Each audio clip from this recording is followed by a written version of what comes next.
Forget what you've heard. Squatting to parallel isn't always the key. This video debunks the myth that you have to squat to parallel to get progress or make progress with your squat. And I'm going to actually show you how to find your ideal squat depth and why it's important for your strength and your goals and to do the squats safely. All right, with the kettlebell squat, there are different types of squats out there. All right, so what I'm going to cover is squatting with a kettlebell and a goblet squat. Okay, so your feet are going to be 10 degrees pointed out. All right, as you squat into it, this is the key. I want you to pay attention to this part right here. So if you're squatting down into your squat, okay, and you're trying to get parallel because you've heard that that's what you need to do, I want you to pay attention to this. So as you squat down, you're trying to go parallel.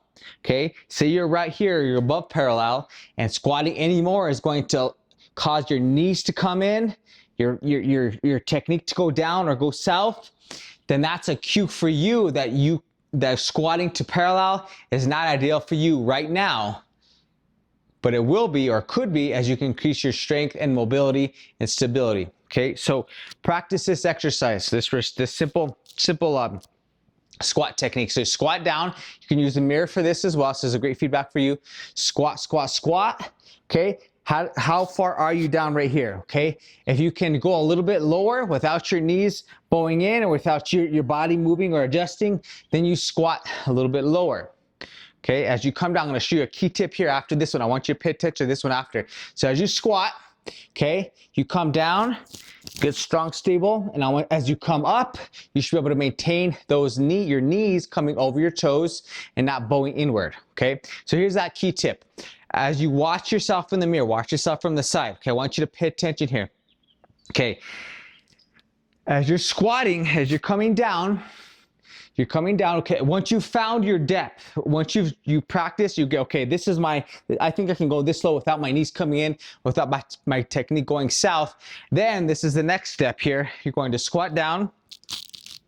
Okay, watching yourself in the mirror, come down, go to that depth that you said that you figured out you could do. And I want you to pay attention to right here, your lower back, right here, your butt there. If you do a wink, that's too low. You're going too low, okay?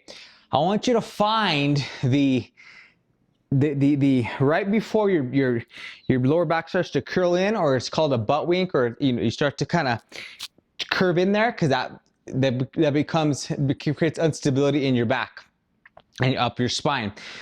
So find that squat depth, come down, come down, come down. Watch the mirror.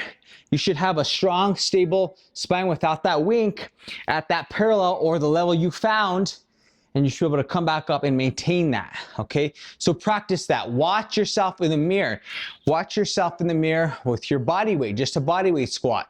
And then you can add your kettlebell and you can do your squat while maintaining that same level of depth that you found out that was good for you without your lower back curling in, or without having that butt wink inward, okay?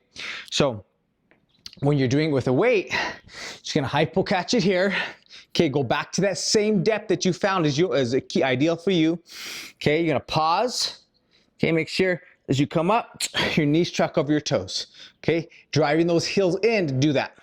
And then you're gonna watch yourself in the mirror. You're gonna come down. Okay, make sure you have the squat depth and your lower back's not rolling in. Come back up. Okay, do a couple of those. Come back up. Okay, make sure your chest is up, back is nice and straight. It's about proper technique. Powering at the top. Okay, once you start to apply this simple technique to your kettlebell squat, you're gonna find the right depth for you at this time with the range of motion you have, with the mobility you have currently, while doing it safely, okay? So again, squatting to parallel is not always key for you right now, may not be, but you can work on that.